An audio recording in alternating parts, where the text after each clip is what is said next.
My first sight of England was on a foggy March night in 1973, when I arrived on the midnight ferry from Calais.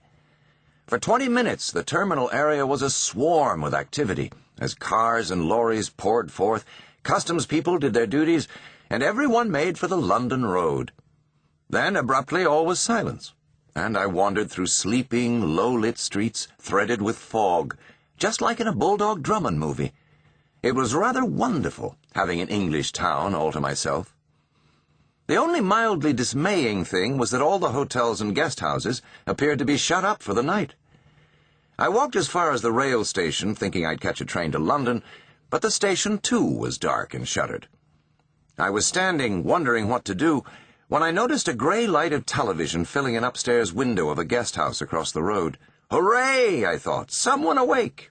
And I hastened across, planning humble apologies to the kindly owner for the lateness of my arrival, and imagining a cheery conversation which included the line, "Oh, but I couldn't possibly ask you to feed me at this hour." "No, honestly. Well, if you're quite sure it's no trouble, then perhaps just a roast beef sandwich and a large dill pickle with perhaps some potato salad and a bottle of beer?" The front path was pitch dark, and in my eagerness and unfamiliarity with British doorways, I tripped on a step, crashing face first into the door, and sending half a dozen empty milk bottles clattering. Almost immediately, the upstairs window opened. "Who's that?" came a sharp voice. I stepped back, rubbing my nose, and peered up at a silhouette with hair curlers. "Hello, I'm looking for a room," I said. "We're shut." "Oh, but what about my supper?" "Try the Churchill, on the front." "On the front of what?" I asked, but the window was already banging closed. The Churchill was sumptuous and well lit, and appeared ready to receive visitors.